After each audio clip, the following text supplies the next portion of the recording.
Okay, हरे कृष्णा। आज चर्चा करेंगे 5वें अध्याय के 24 नंबर श्लोक की। योऽन्तः सुखो अन्तरारामस् तथा अन्तर्ज्योतिरेव यः स योगी ब्रह्म निर्वाणं ब्रह्मभूतोऽधिगच्छति।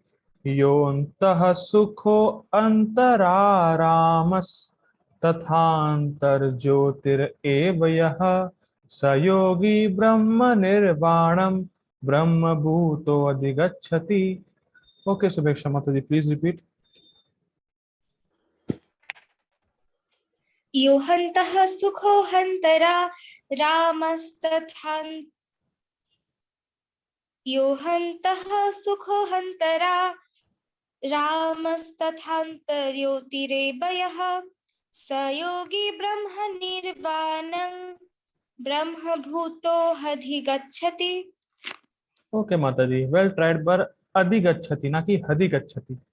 आपका आह थोड़ा सा मैच करता है, ठीक, कोई बात नहीं, बंगाली एक्सेंट होगा ये। ठीक है, स्टार्ट करते हैं। बहुत सुंदर श्लोक है, लेकिन आज हम लोग सिर्फ टीका लेने का प्रयास करेंगे। आज वैसे भी बहुत देर हो गई है। हरे कृष्णा। ठीक है, टीका लेंगे इसकी बस। देखिए, शब्दार्थ देखिए। यो अंतः सुखो अंतरारामस। यो अंतः, यो अंतः सुख, यो मतलब जो, और अंतः सुखो, अंतः सुखो मतलब जिसका सुख अंदर है। अंतरारामस, अंतरारामस का अर्थ यह है कि जब व्यक्ति भगवान से अपना संबंध जागृत करने के कारण उस आनंद को अपने अंदर अनुभव कर रहा है। अंतः आरामः, आराम समझते हैं, आराम मतलब मजा, सुख कह सकते हैं। तो अंतः आरामा, अपने अंदर ही रमण कर रहा है। हम लोगों ने पढ़ा था ना कि भाई, जो बुद्धिमान व्यक्ति है ना तेषु रमते बुधा, वो इंद्रिय भोग में रमण नहीं करता, वो कहीं और रमण करता है। तो उस चीज को बता रहे कहाँ रमण करता है। अंतः आरामः, वो अपने अंदर ही अंदर रमण करता है। क्यों? क्योंकि उसने अपने संबंध को भगवान से समझ लिया। तो उससे जो आनंद प्राप्त हो रहा है उसको उसको वो अंदर अनुभव कर रहा है अपने हृदय में। ठीक है। तथा अंतर ज्योतिर एव यह, तथा अंतर ज्योतिर एव यह का अर्थ है कि उसकी चेतना इंटरनल हो चुकी, एक्सटर्नल नहीं है। उसकी चेतना बाहरी वस्तु में नहीं लगी है, उसकी चेतना अंदर स्थित है। ठीक। तथा अंतर ज्योतिरेव यः, स योगी, ऐसा योगी, ब्रह्म निर्वाणम, ब्रह्म निर्वाण को प्राप्त होता है, ब्रह्म भूतो अधिगच्छति, और ब्रह्म भूत अवस्था को प्राप्त होता है। और भगवान ब्रह्म भूत अवस्था को 18वें अध्याय में बताएंगे। ब्रह्म भूत प्रसन्नात्मा न शुचति न कांक्षति समः सर्वेषु भूतेषु मद भक्ति लभते पराम। तो ब्रह्म भूत अवस्था को भगवान बाद में बताएंगे। तो फिर रिपीट करते हैं। जिसका सुख अंदर है, जो अंदर में ही रमण कर रहा है, और जिसकी चेतना इंटरनल है। तीन चीज, सुख अंदर है, अंदर ही रमण कर रहा है, और चेतना भी इंटरनल है। तो ऐसा योगी ब्रह्म निर्वाण को और ब्रह्मभूत अवस्था को प्राप्त करता है। ठीक है। पर एक बात ध्यान देनी होगी, मैं कल अच्छा सुन रहा था प्रभुपाद जी का, तो वो बता रहे थे कि जो लोग हैं आजकल जानते ही नहीं है उनका स्वार्थ किसमें है। वो श्लोक कोट कर रहे थे, नते विदु स्वार्थ गतिम ही विष्णु दुराशया ये बहिरर्थ माने। बहिरर्थ, जो भोगी व्यक्ति है उसकी चेतना बाहर है। बहिर अर्थ मानना, अर्थ मतलब होता है कुछ लाभ, कुछ सुख। तो बहिर अर्थ मानना, जो भोगी है वो बाहर देख रहा है सुख को। जस्ट उल्टा इसके, जो योगी है उसका सुख अंदर है, वो अंदर में रमण कर रहा है। लेकिन जो भोगी है, नते विदु स्वार्थ गतिम ही विष्णु दुराशया ये बहिर अर्थ मानिना, वो बाहर सुख ढूंढ रहा है। बहुत इंटरेस्टिंग है। जो भोगी व्यक्ति है वो बाहरी चीजों में सुख ढूंढ रहा है। इसको बोलते हैं मणिग्रीवा न्याय। बड़ा इंटरेस्टिंग है। मणिग्रीवा न्याय मतलब कि मणि आपके गले में है, फिर भी आप बाहर ढूंढ रहे हैं। कभी ऐसा हुआ आपके साथ कि चश्मा आप पहने हो, ढूंढ रहे हो चश्मा कहाँ गया मेरा? हम मोबाइल हाथ में पकड़े, मोबाइल कहाँ गया मेरा, ऐसा अनुभव हुआ आप लोगों को? यस प्रभु जी, होता है। ओके, होता है, ठीक है, होता है, बहुत होता है। ठीक है, मणि गिरवा न्याय, मतलब मणि आपके गले में ही है और आप बाहर ढूंढ रहे हैं। ठीक है, इसी प्रकार से अगर इस न्याय को पकड़ा जाए, इसी प्रकार से सबसे बड़ा धन जो भगवत प्रेम है, कृष्ण प्रेम है, वो तो हमारे हृदय में ही है। तो हम बाहर क्यों धन ढूंढ रहे हैं या बाहर क्यों धन कमा रहे हैं? सबसे बड़ा धन तो हमारे अंदर ही है, हमारे हृदय में ही है, भगवत प्रेम या कृष्ण प्रेम। ठीक है, तो मणिग्रीवा नायक के हिसाब से। और देखिए, बहुत से हम लोग भी बोलते हैं, कभी कभी प्रचार में यूज करते हैं, और प्रभुपाद जी ने भी बोला है chant and be happy.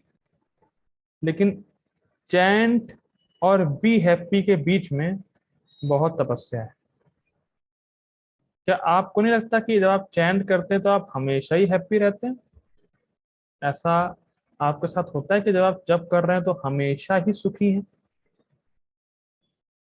Starting में तो फिलहाल नहीं होता है, कभी कभी जब भक्ति करने लगते हैं तो थोड़ा थोड़ा टेस्ट आता है, पहले तो नहीं होता।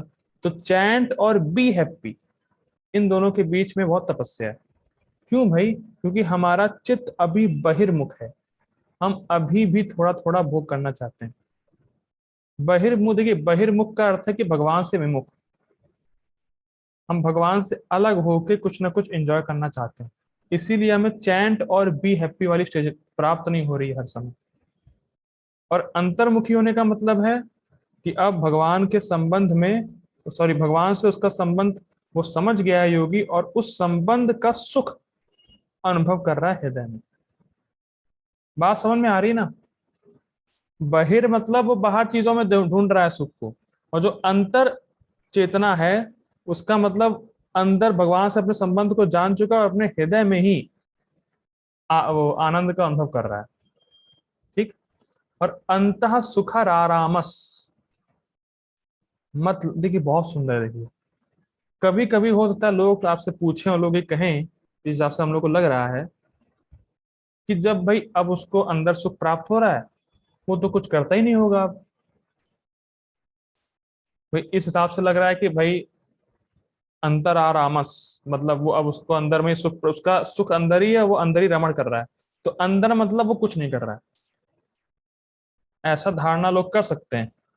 लेकिन देखिए, बहुत स्पष्ट बात यह है कि जब व्यक्ति के हृदय में भगवत प्रेम आ जाता है, जब व्यक्ति के हृदय में कृष्ण प्रेम जागृत हो जाता है, तब वो भक्ति का कोई भी अंग पकड़े, श्रवण कीर्तन स्मरण वंदनम अर्चनम दास्यम साख्यम आत्मनिवेदनम, तो नवविधा भक्ति है उसमें से कोई अंग पकड़े, उसको अनंत सुख महसूस होता है। मैं फिर रिपीट कर रहा हूं, जिस जिसके हृदय में भगवत प्रेम जागृत हो गया है, जो व्यक्ति अपना संबंध भगवान से समझ चुका है, वो भक्ति की कोई भी क्रिया करे, उसको अनंत सुख मिलता है, अनंत सुख का अनुभव होता है। देखिए, इस संबंध में मुझे एग्जाम्पल याद आ गया। आप लोगों ने, पता नहीं कितने लोगों ने प्रभुपाद जी की पासपोर्ट पे जो फोटो है वो देखी है? किसी ने देखी है यहाँ पे? देखी होगी शायद। कितने लोगों ने देखी है प्रभुपाद जी के पासपोर्ट की फोटो? देखी है? अच्छा, नहीं देखी, ठीक है, मैं भेज दूंगा। जिन्होंने देखी है वो जानते होंगे कि प्रभुपाद जी उसमें बहुत सीरियस लग रहे हैं, उस फोटो में। बहुत सीरियस लग रहा है। तो प्रभुपाद जी से उनके शिष्यों ने पूछा कि प्रभुपाद जी आप इतने सीरियस क्यों लग रहे हैं पासपोर्ट की फोटो में? तो उन्होंने कहा नहीं, मैं उस समय सबसे ज्यादा सुखी था, क्योंकि मैं अपने गुरु महाराज को सेटिस्फाई करने जा रहा था। तो भक्त तो देखिए, अब वो कार्य कर रहे हैं, प्रभुपाद जी जा रहे हैं, लेकिन अब उनको अंदर में क्या सुख महसूस हो रहा है वो आप नहीं जान सकते। बाहर से तो गंभीर लग रहे हैं, लेकिन अंदर में इतना सुख, कह रहे थे कि उससे ज्यादा सुख तो मुझे कभी हुआ ही नहीं, कि मैं अपने गुरु महाराज को संतुष्ट करने जा रहा था। तो कहने का तात्पर्य ये है कि जो व्यक्ति अंदर में अपने अनुभव कर रहा है आनंद को, तो वो कार्य करता है, भक्ति के कोई भी कार्य करेगा तो उसको आनंद आनंद का अनुभव होगा जी। और ये नहीं कह सकते कि वो बस खाली बैठा है अंदर ही अंदर रमण कर रहा है, नहीं, वो कार्य करता है। लेकिन कार्य कौन से करता है? भक्ति के कार्य करता है, क्योंकि भक्ति के कार्य करने से उसको जो सुख अनुभव होता है वो किसी से वो शेयर नहीं कर सकता। मैं फिर रिपीट कर रहा हूँ, आप लोगों को जब में क्या अच्छा लगता है ये आप किसी से भी शेयर नहीं कर सकते, वो आप खुद ही अनुभव कर रहे हैं, खुद ही अंदर रमण कर रहे हैं। तो बात समझ में आती है? क्या आप किसी को डिस्क्राइब कर सकते हैं कि आपको जब में कैसा सुख प्राप्त होता है? तो डिस्क्राइब कर सकते हैं आप? कोई नहीं कर सकता, क्योंकि वो हमें अंदर ही, कैसे कह सकते हैं, अंदर ही अंदर हम लोग रमण करते हैं, अंदर ही अंदर हमें सुख का अनुभव होता है। वो शेयर नहीं कर सकते किसी से हम, ना बता सकते हैं। तो इसी प्रकार से जो योगी है वो उसकी चेतना अंदर की ओर है, क्योंकि उसने भगवान से अपने संबंध को समझ लिया है, और फिर वो अंदर अंदर रमण करता रहता है। देखिए बहुत सुंदर बात भक्ति पुरुषोत्तम महाराज जी ने बताई थी, बड़ा सुंदर है। जो हम लोगों ने देखा था ना श्लोक 5.22, क्या था? दुख योनि या एवते, तो दुख की योनि है इंद्रिय तृप्ति। तो उन्होंने कहा भाई जो दुख है वो दुख जन्म मृत्यु जरा व्याधि नहीं है। हम लोग क्या बोलते हैं कि सबसे बड़ी प्रॉब्लम है जन्म मृत्यु जरा व्याधि। तो उन्होंने कितना सुंदर बोला, उन्होंने कहा जो दुख यहाँ पे बोला जा रहा है, वो श्लोक क्या है मुझे याद नहीं आ रहा। तो हेल्प करेगा मेरी, किसने याद किया हो तो? यस प्रभु जी। जी प्रभु जी बताइए, स्टार्टिंग क्या है? ये ये ये ही हाँ करके ओके, ठीक ये ठीक ठीक। ये ही संपर्शजा भोगा दुख योने या एवते, आद्य अंतवंतः कौन्तेय ना तेषु रमते बुधा। ओके, ये ही संपर्शजा भोगा। तो जो दुख यहाँ पे बात की जा रही है वो दुख बड़ा सुंदर उन्होंने बताया। उन्होंने कहा देखिए ऐसा है, सबसे बड़ा दुख क्या है? वो देखिए सबसे रूट कॉज है इन तृप्ति करने का, वो है अविद्या। हम अपने स्वरूप को भूले हुए हैं, इसीलिए इंद्रिय तृप्ति में लगते हैं। और उस अविद्या की वजह से, अविद्या का ऐसा स्वभाव है कि अविद्या हमें भगवान की सेवा के सुख से वंचित रखती है। सबसे बड़ा दुख ये, दुख जन्म तो जराबाजी नहीं है, दुख तो इस बात का है कि जो अविद्या है वो हमें भगवान की सेवा के सुख से दूर रखती है। तो बस वही बात यहाँ पे कही जा रही है, सुखो अंतर आरामस, वो भगवान की भक्ति का सुख अनुभव कर रहा है, भगवान की सेवा का सुख अनुभव कर रहा है, क्योंकि उसकी अविद्या धीरे धीरे नष्ट हो रही है। ठीक, बड़ा इंटरेस्टिंग है। आगे पढ़ते हैं, आगे और क्लियर होगी बातें। ठीक है, अनुवाद देखिए।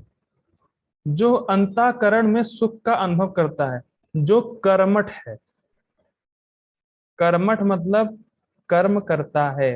ये नहीं कि सुख का अनुभव अंदर अंदर कर रहा है, कुछ कर्म नहीं कर रहा है, ऐसा नहीं है। वो कर्म करता है, भगवान की भक्ति करता है, और भगवान के किसी भी कोई एक अंग को, भगवान की भक्ति का कोई भी एक अंग करने से उसको अनंत सुख का अनुभव होता है। ठीक, तो वो कर्मठ है, वो कर्म करता है, वो कुछ करता है। बहुत से हो सकता है लोग आपको ठगे कि भाई देखो हमारे जो महाराज हैं ये है वो, बस खाली बैठे रहते हैं, अंदर ही अंदर रमण, अंदर ही अंदर रसिक रसिक भक्त हैं।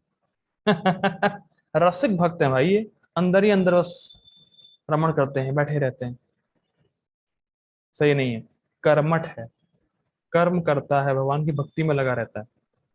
ठीक, और अंतःकरण में ही रमण करता है, तथा जिसका लक्ष्य अंतर्मुखी होता है। अंतर्मुखी मतलब कि भगवान से अपना संबंध जागृत करना। तो उसका लक्ष्य ये रहता है कि मुझे भगवान से अपना संबंध जागृत करना है, और वो संबंध हमारे हृदय में ही है, हमारे अंदर ही है, बाहर नहीं है। ठीक, इसीलिए उसका लक्ष्य अंतर्मुखी होता है।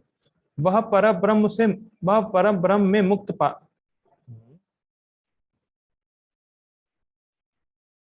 वह पर ब्रह्म में मुक्त पाता है, और अंततोगत्वा ब्रह्म को प्राप्त होता है। मैं समझ में नहीं आ रहा, वह पर ब्रह्म में मुक्त पाता है। ठीक है, मुझे थोड़ा डाउट लग रहा है, कुछ शायद इसमें मिस्टेक है। ठीक है, तो ये ब्रह्म निर्वाण और ब्रह्म भूत को बता रहा है प्रोपा जी। ठीक, देखते हैं गीता भूषण टीका। टीका मैं इसलिए ले रहा हूँ क्योंकि टीका थोड़ी सी टफ है आज, तो इसलिए मेरे पास टाइम भी नहीं था, और टीका टफ भी थी, तो इसलिए मैंने सोचा टीका लेता हूँ आज। ठीक है, गीता भूषण टीका। यह श्लोक वर्णन करता है कि आत्मा के आनंद के द्वारा वह इन वेगों को जीत पाता है। जब अंदर ही अंदर रमण कर रहा है तो वेग से बाहरी चीज को क्यों करेगा?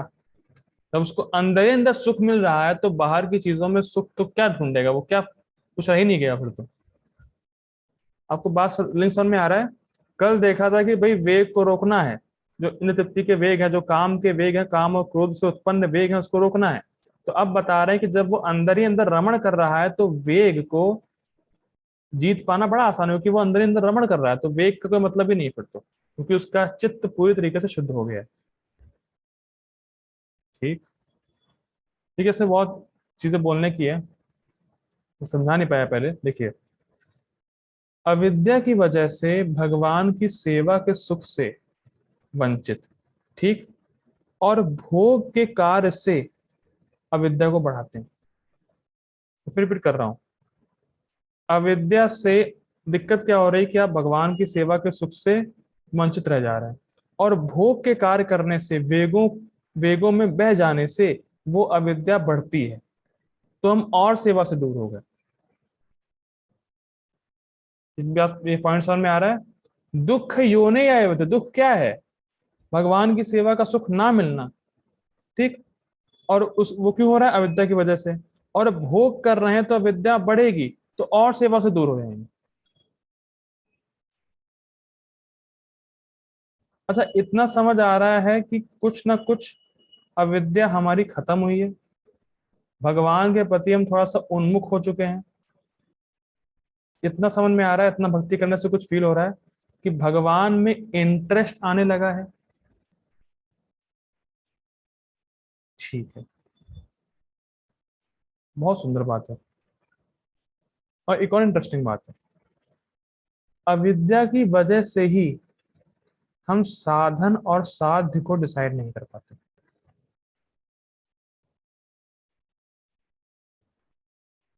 मैं फिर रिपीट कर रहा हूं, अविद्या की वजह से हम साधन और साध्य डिसाइड नहीं कर पाते। साधन क्या होता है? प्रोसेस। और साध्य क्या है? हमारे जीवन का लक्ष्य। जो भी भोग कर रहा है, आप उससे पता करिए उसके जीवन का लक्ष्य क्या है। उसको कुछ नहीं पता कि उसके जीवन का लक्ष्य क्या है। भाई वो पहले क्या होता था, मान लीजिए कह दे कि मेरे जीवन का लक्ष्य है बड़ा बंगला प्राप्त करना, उसको प्राप्त करने के बाद उसका कुछ और लक्ष्य होगा, उसको प्राप्त करने के बाद फिर कुछ और। तो चीजें प्राप्त लोग कर रहे हैं और फिर कुछ चाहिए, फिर प्राप्त कर रहे हैं, फिर कुछ चाहिए। तो जीवन का अंतिम लक्ष्य क्या हुआ फिर? अल्टीमेट गोल क्या रहा आपका? आप तो कुछ प्राप्त कर रहे हैं, फिर कुछ प्राप्त करना चाहते हैं, फिर कुछ प्राप्त किया, फिर कुछ चाहिए, फिर प्राप्त, फिर कुछ चाहिए। अल्टीमेट गोल क्या है? किसी को नहीं पता। जो अविद्या में है, जो भोग कर रहा है, जो वेगों में बह जा रहा है, किसी को नहीं पता कि उसके जीवन का अंतिम लक्ष्य क्या है और उसको प्राप्त कैसे करना है। दोनों ही बातें, पता भी हो और ये ना पता हो प्राप्त कैसे करना, तो भी बेकार है। बात समझ में आ रही? इसीलिए रूपा जी बोलते थे, जो व्यक्ति हरे कृष्णा महामंत्र करता है उसको एक क्लियर समझ में आता है, बिल्कुल क्लियर, कि हमारे जीवन का उद्देश्य क्या है, कृष्ण प्रेम, और साधन क्या है, भक्ति। बहुत सुंदर। आप देखिए, और प्रभुपाद जी ने भी बताया था, ये भी कहते हैं प्रभुपाद जी से, चेतो दर्पण मार्जनम का अर्थ है, प्रभुपाद जी बताते हैं कि जैसे जैसे हरे कृष्णा महामंत्र हम लोग करते रहेंगे, चित्त में से गंदगी दूर होगी, हमारा दर्पण साफ होगा, तो हमें ये कन्विक्शन आएगा कि मैं इस जगत का नहीं हूं, मैं कृष्ण का हूं। क्या आप लोगों को थोड़ा थोड़ा ये फीलिंग आती है कि मैं कृष्ण का हूं, इस जगत के लोगों से मेरा क्या कुछ नहीं है? कभी कभी ये फीलिंग आती थोड़ी देर के लिए कि इस जगत में कुछ रखा नहीं है यार, मैं तो कृष्ण का हूं। कभी कभी थोड़ी देर के लिए कृष्ण ऐसा स्विच ऑन करते हैं अंदर से कि मैं यार इस जगत में टाइम वेस्ट कर रहा हूँ। ओके, कुछ कुछ आता है, ठीक है। तो ये हरे कृष्ण महामंत्र का प्रभाव है। ठीक, तब भाई जैसे मान लीजिए फॉर एग्जाम्पल किसी को आईएएस बनना है, ठीक, तो अब वो बहुत मेहनत करेगा। चपरासी बनने के लिए करेगा क्या?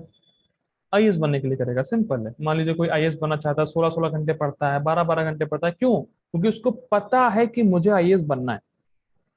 वो साधन के टाइम में, मतलब मेहनत के टाइम पे अपने गोल पे फोकस किया हुआ है, मुझे तो आईएएस बनना ही बन के ही रहना है।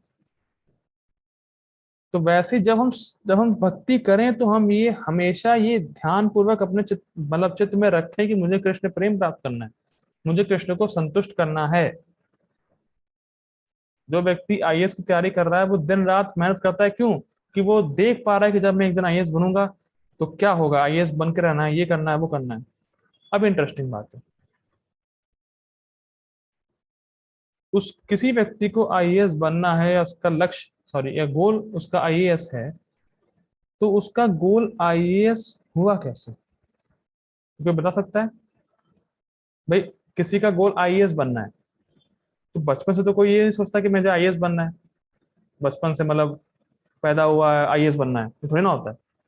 कहीं ना कहीं उसको अब दिमाग में आया कि मुझे आईएएस बनना है, तो ये जो गोल है ये कहाँ से आ गया, ये कैसे आया? जी अपूर्व प्रभु जी, आप कुछ कहना चाहते हैं? हाँ, आईएएस के बारे में पहले सुना होगा कहीं, फिर वो उससे आकर्षित हुआ, तो मतलब श्रवण करके ही पता चला उसको, तब वो उसके। यस, वेरी गुड प्रभु जी, श्रवण। इसीलिए जब हम भक्तों के बीच में श्रवण करेंगे तभी हम उस गोल को प्राप्त कर पाएंगे, या गोल डिसाइड कर पाएंगे, हाँ मेरा गोल तो ये है, कृष्ण प्रेम, और मुझे भक्ति करना है। तो अल्टीमेटली श्रवण, इसीलिए हमें श्रवण पे बहुत बल देना चाहिए, इसीलिए रोज क्लास करनी चाहिए। अब मेरे पास टाइम नहीं था, लेकिन मैं फिर भी मैंने सोचा क्लास तो मैं करके रहूंगा क्योंकि श्रवण नहीं छूटना चाहिए, क्योंकि श्रवण बहुत इंपॉर्टेंट है। ठीक है, तो क्या बात हो रही थी? हाँ, बात ये हो रही थी कि भाई वो आत्मा का आनंद अनुभव कर रहा है अंदर, इसी वजह से वेगों को रोक पा रहा है, और इसीलिए वो भक्ति में कन्विंस है, मुझे भक्ति करनी है। ठीक है, आगे पढ़ते हैं। अब सिंपल होगा, कोई दिक्कत दिक्कत नहीं है। ठीक है, एक निष्काम कर्म योगी अपने अंदर ही आत्मा के अनुभव द्वारा आनंद की अनुभूति करता है, और उस अनुभूति के द्वारा आध्यात्मिक सुख देने वाली क्रीड़ा वो करता है। जो मैंने बता दिया वही सिंपल है। देखिए, कोई व्यक्ति निष्काम भावना से भगवान की सेवा में लगा हुआ है, ठीक, तो क्रियाएं तो बाहर ही कर रहा है, बर्तन साफ करना, बुक बांटना या कुछ और करना, क्रियाएं सब लग रही हैं बाहर की, लेकिन अंदर में उसको ऐसा सुख अनुभव हो रहा है जिसको वो एक्सप्लेन नहीं कर सकता। मैं फिर रिपीट कर रहा हूं, आध्यात्मिक सुख देने वाली क्रीड़ा वो करता है। अब मेरा एक प्रश्न है, आध्यात्मिक सुख क्या भौतिक क्रिया करने से प्राप्त हो जाएगा? जी प्रभु। नहीं होगा। तो आध्यात्मिक सुख के लिए हमें आध्यात्मिक क्रियाएं करनी पड़ेंगी। आध्यात्मिक क्रियाएं क्या है? Krishna consciousness activity. लग सकता है कि भाई बाहरी कार्य हो रहा है, एक भक्त भी सब बाहरी कार्य कर रहा है, लैपटॉप में कुछ मीटिंग कर रहा है, लैपटॉप के सामने बैठा है, लेकिन वो क्रिया ऐसी कर रहा है जिससे उसको आध्यात्मिक आनंद अनुभव होगा अपने अंदर ही, वो अंदर ही अंदर रमण करेगा। देखिए, भक्त लोग क्यों चीजें इकट्ठा नहीं करते, क्यों लोभी नहीं होते? क्योंकि वो जानते हैं कि बाहरी चीजों में सुख है नहीं, और वो अंदर ही अंदर रमण करते हैं। इस पॉइंट को आप पकड़ पा रहे हैं, बहुत सुंदर पॉइंट है। मुझे नहीं पता कि आप लोगों का क्या अनुभव है, लेकिन होना चाहिए कि भक्ति करने के बाद आपको चीजें इकट्ठा करने का मन नहीं करता कि मैं ये भी ले लूं, मैं वो भी ले लूं, मैं ये भी कर लूं, मैं वो भी कर लूं। एक अंदर अंदर, हाँ ठीक है, भक्ति करता रहूं, संतुष्ट रहूं। क्या ऐसी फीलिंग आती है आप लोगों को कभी?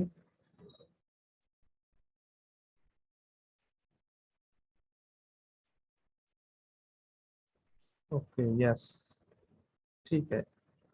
ये सिम्टम है, आप लोग आत्म आरामस बन रहे हैं अंतर आरामस ठीक है, तो वही बात हो रही है कि वो ऐसी क्रियाएं करता है जिससे उसको आध्यात्मिक आनंद मिलता है। देखिए, बहुत सिंपल उदाहरण इसका भी समझ लीजिए। हम लोग कल सुबह जप करेंगे, आप सब लोग जप करेंगे, मैं भी जप करूंगा, सब लोग, लेकिन सबका अनुभव अलग अलग होगा। बात समझ में आ रही है? अबू प्रभु जी ने भी जप किया, साना माता जी ने भी जप किया सुबह, चलिए आज भी किया, और कल भी करेंगे, रोज ही करेंगे, लेकिन अनुभव सबका अलग अलग होगा, लेकिन एक्टिविटी सेम है। तो अनुभव अलग अलग क्यों? फिर रिपीट कर रहा हूं, एक्टिविटी सेम, हरे कृष्णा महामंत्र सेम, माला सेम, 16 माला सब सेम, सबका अनुभव अलग अलग क्यों? ये इंटरेस्टिंग। या सबके जो भी व्यक्ति को सुख का अनुभव करेगा सबका अलग अलग होगा?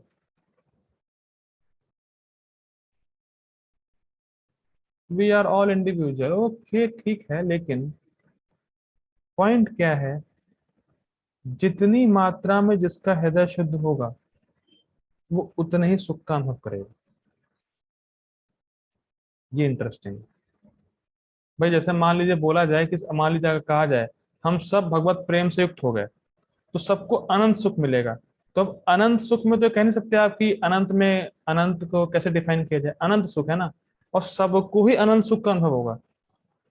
मैं फिर रिपीट कर रहा हूं, हम सबको एक ही चीज का अनुभव होगा अगर हम लोग भगवत प्रेम से युक्त हो गए।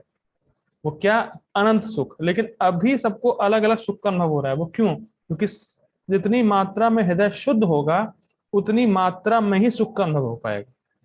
तो आध्यात्मिक सुख है। तो इसीलिए हम लोगों ने कल भी पढ़ा था कि हमारी चेतना शुद्ध होनी चाहिए, हमें अपने चित्त को शुद्ध करना है। लेकिन वो धीरे धीरे हरे कृष्ण महामंत्र से करते करते हो भी जाएगा, तो कोई दिक्कत नहीं। ठीक है, आगे पढ़ते हैं। उसकी दृष्टि आत्मा पर ही केंद्रित होती है, अर्थात अंतर ज्योति। अंतर ज्योति शब्द आया था श्लोक में, तो उसका अर्थ बता रहे हैं कि उसकी दृष्टि आत्मा पर ही केंद्रित होती है। मतलब आत्मा का साक्षात्कार करना, यही मेरे जीवन का लक्ष्य है। भगवान से संबंध मेरा जागृत हो जाए, भगवान से मुझे प्रेम हो जाए, यही उसका लक्ष्य है। और ये क्या बाहरी लक्ष्य है? नहीं, ये लक्ष्य अंतर्मुखी है, क्योंकि भगवत प्रेम तो हमारे हृदय में। पॉइंट कैच कर पा रहे हैं? अगर आप किसी भोगी से कहें कि मेरे जीवन का लक्ष्य कृष्ण प्रेम प्राप्त करना है, व्हाट इज दिस कृष्ण प्रेम? There are so many things in this material world, पैसा, नाम, ये वो फलाना धमाका, वो सब बहिर्थ माने ना, वो सब बाहर देख रहा है। लेकिन जो भक्त है वो अंदर, अंतर ज्योतिरेव च, अंदर जो भगवत प्रेम है, जो खजाना छुपा उसकी चाबी खुलनी। तो जो भक्त है, जो निष्काम कर्म योगी है, वो आत्म साक्षात्कार को अपने जीवन का लक्ष्य बनाए रहता है और भोगों में लिप्त नहीं होता। इसीलिए कह रहे हैं अंतर ज्योति। ठीक? ऐसा निष्काम कर्म योगी अपने शुद्ध जीव स्वरूप को प्राप्त करके तद अनंतर परमात्मा को प्राप्त करता है। परमात्मा की प्राप्ति करके वह निर्वाण प्राप्त कर लेता है। देखिए समझिए इस बात को। पहले लिखा है कि तदनंतर परमात्मा को प्राप्त करता है, तो ये है, देखिए ठीक है, ये बता रहे हैं यहाँ पे बलदेव विद्याभूषण, ब्रह्म निर्वाण और ब्रह्मभूत अधिक अच्छति का अर्थ। तो ब्रह्मभूत का अर्थ ये है कि वो अपने स्वरूप को समझ चुका है, शुद्ध जीव स्वरूप को समझ चुका है, उसकी प्राप्ति हो चुकी है। तो ये है ब्रह्मभूत अवस्था। तो फिर रिपीट कर रहा हूं, ब्रह्मभूत में वो अपने शुद्ध जीव स्वरूप को जान गया, प्राप्त कर लिया। अब ब्रह्म निर्वाण क्या है? कि उसने परमात्मा का अनुभव कर लिया और परमात्मा से अपने संबंध को जान गया। ये होता है ब्रह्म निर्वाण। मैं फिर पूछ लेता हूं, प्रभु जी ब्रह्मभूत क्या होता है? जी अपने आप को जान लिया है। और ब्रह्म निर्वाण? मतलब अपने साथ भगवान का, मतलब अपना भगवान के साथ संबंध जान लिया है। और भगवान का अनुभव भी कर रहा है। ठीक है। अब बलदेव विद्याभूषण नोट देंगे, और इस नोट को मैं अगली मीटिंग में लूंगा, क्योंकि नोट बहुत इंपॉर्टेंट है, क्योंकि इस नोट से 6th चैप्टर जुड़ा हुआ है। जो हम लोग चैप्टर 6 पढ़ेंगे वो इस नोट के बेस पे जुड़ा हुआ है। थोड़ा सा है, लेकिन मैं चाह रहा हूँ कि इसको अलग से लेते हैं, क्योंकि टाइम बीच में खत्म हो गया तो मैं डिस्टर्ब हो जाऊंगा। तो I request all of you to join again, छोटा सा ही है। हरे कृष्णा।